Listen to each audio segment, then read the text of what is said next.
Alors bonjour, je m'appelle Alexandre Prévert, j'ai 20 ans, je suis étudiant encore cette année au Conservatoire de Paris. Je vais finir mon cursus et dans le même temps ma licence de musicologie à la Sorbonne.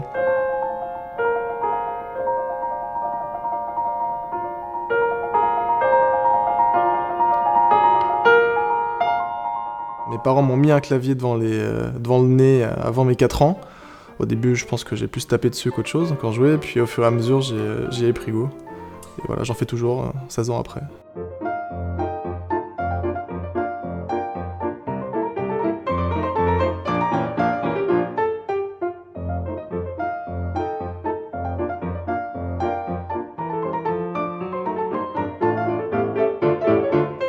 En fait, là, j'ai démarré avec un tout premier spectacle que j'ai imaginé et que j'ai créé, une tournée qui me mène en France, qui m'a déjà mené en France et en Suisse d'ailleurs, mais aussi au Royaume-Uni, c'est-à-dire au Pays de Galles, en Angleterre, et même à mi-août, je serai en Écosse au Festival Fringe à Édimbourg.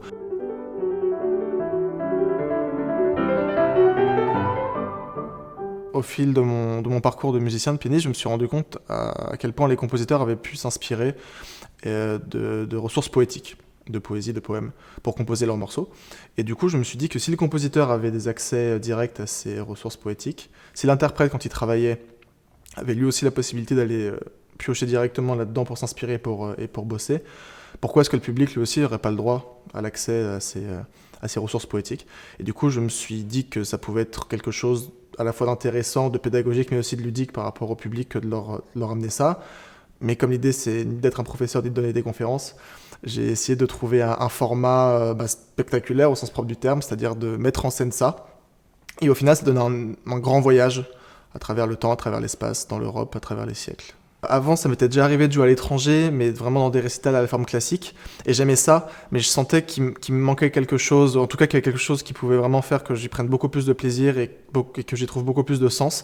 Et là, le fait de présenter des textes au public, donc les textes poétiques, mais en même temps de pouvoir leur parler au premier degré très concrètement de ce que je fais, de la façon dont les textes ont un lien avec la musique, enfin d'être vraiment dans une improvisation, dans un rapport direct avec le public, c'est quelque chose qui m'excite avant d'être sur scène, et une fois que je suis dessus, qui me fait dire que c'est ma place et que c'est là que je me sens le mieux.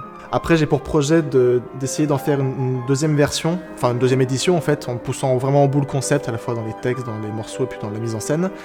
Et si j'ai l'impression à ce moment-là d'être arrivé à quelque chose qui me satisfait, en tout cas dans ce qui est réalisable, comme je te le disais, j'aimerais passer à piano et cinéma en fait. Essayer de faire un spectacle avec des musiques de films, évidemment le répertoire classique qu'il y a dans les films, mais aussi l'ouvrir à des musiques qui sont pas forcément dans le répertoire classique, des choses par exemple de Morricone ou de John Williams, des choses comme ça.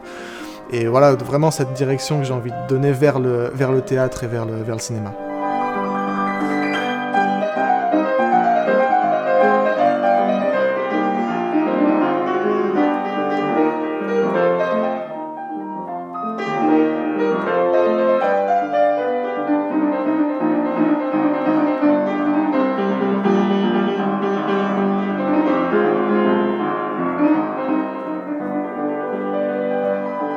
Au départ, quand mes potes ont su que que j'allais faire du piano professionnellement et de la musique classique, ils étaient un peu étonnés parce qu'ils avaient plus l'habitude de me voir au terrain de foot le dimanche ou sortir avec eux. Mais j'ai appris récemment il y a 30 ans en fait, la médiane des personnes qui allaient au concert de musique classique, c'est-à-dire qu'il y avait autant de gens avant plus jeunes et autant de gens plus vieux qui allaient, c'était 30 ans. C'est-à-dire qu'il y avait autant de personnes de moins de 30 ans qui allaient que plus de 30 ans. Et aujourd'hui, 30 ans après, cette médiane, elle est passée de 30 à 60 ans. Ça veut dire que le public, il s'est absolument pas renouvelé. Donc, à la limite, tant mieux pour ceux qui étaient déjà là il y a 30 ans, parce que eux, ils ont continué, ils ont poursuivi, ils ont accompagné le mouvement, trouvent encore toujours leur compte.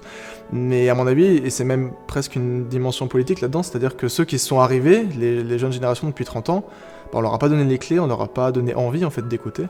Et je le vois vraiment là aussi à travers mes amis, quand je les ai invités les premières fois à venir m'écouter jouer, les questions c'était comment est-ce qu'il faut que je m'habille, j'ai pas de nœud papillon, des choses vraiment qu'on entend je pense un peu partout pour cette génération-là. Et j'essaye, déjà comme j'en suis en fait cette génération, je pense que c'est assez naturel pour moi de moderniser l'affaire, mais d'une façon aussi plus volontaire et consciente, j'essaye aussi de sensibiliser ces gens-là à cette approche et à cet art. En fait, j'écoute de tout. Mais ce que j'apprécie vraiment, c'est de la musique électro. Je suis un grand utilisateur de SoundCloud, où je vais souvent pêcher un peu mes sons là-bas. Et puis, il m'arrive aussi régulièrement d'être un peu au fait de ce qui se passe en rap R&B, de suivre un peu tout ce qui se passe comme ça. D'ailleurs, j'ai acheté le dernier album de Vald. Il a pas dit bonjour, du coup il s'est fait niquer sa mère. J'espère que ça lui fera plaisir.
Merci à toi, merci à vous.